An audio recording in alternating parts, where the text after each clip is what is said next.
Well, my name's Martin Armistead. I'm Senior Vice President of Development for the Wyndham Hotel Group, based in London, and covering Europe, Africa and Middle East with my team.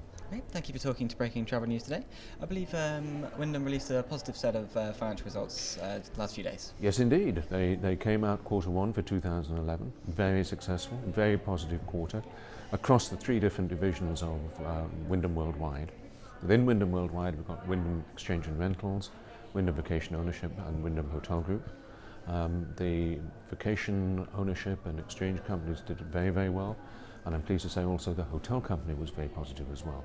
So it shows that the markets are returning and our strategy of supporting our hotels and growing our company more internationally is now beginning to work. Excellent. Looking down a bit closer to the Middle East, we're at AHIC 2011.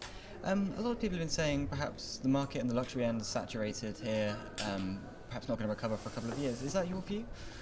You know, I think we've been saying that certain locations like Dubai have been oversaturated for 20 years. And the reality is that some of the regions here defy normal hotel gravity. Right.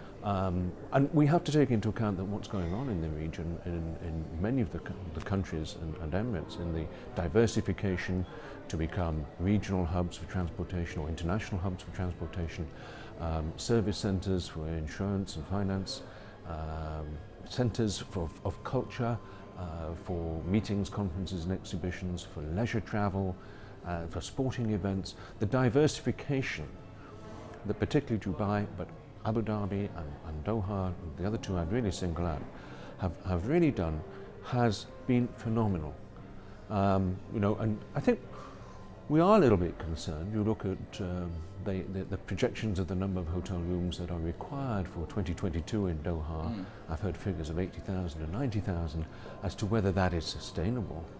But you know, that was said about Dubai 10 years ago, 15 years ago, and I haven't heard of any hotels closing, and I haven't heard of any hotels really struggling with difficulty.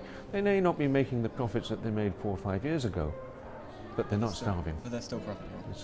Where do you see growth coming from? Obviously Wyndham's got a strong portfolio of brands with Ramada, Days Inn. Where do you see the growth coming from over the next 5 to 10 years? Well, we've got 15 hotel brands in our stable, and each of the brands, or many of the brands, have got different tiers within them. Okay.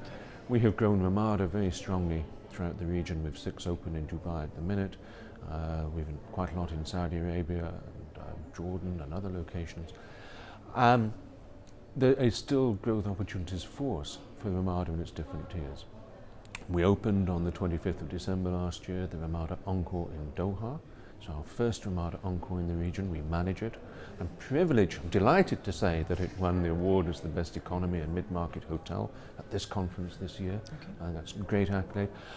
And we've announced the second Encore in Tangier, or others in our pipeline that we hope to roll out. Now that is a mid-market brand. So, you know, to say that we're focusing on luxury, we're not. We have our luxury brands with Wyndham and Wyndham Grand, and we want to roll those out in key destinations.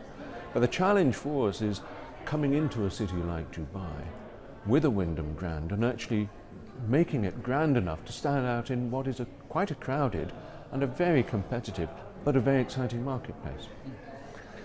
In the mid-market sector throughout the region, there's enormous opportunity for us. Not just Encore, but Trip by Wyndham, Hawthorn Suites by Wyndham, which is our extended stay brand, together with Days Inn you mentioned, and Super 8. Super 8's our budget sector brand. We're looking at doing a rollout of both of those in Saudi Arabia in the next 12 months, together with other selected countries. But at the same time, we're mindful for what's going on in the region, and I wish I had a crystal ball that could tell me what's going to happen in 3 months' time, in 3 years' time, that could help us be a lot more focused on that. We'll have to check back next year and see if it's a bit more stable then. Thank you for talking to Breaking Travel News. Okay, thank you.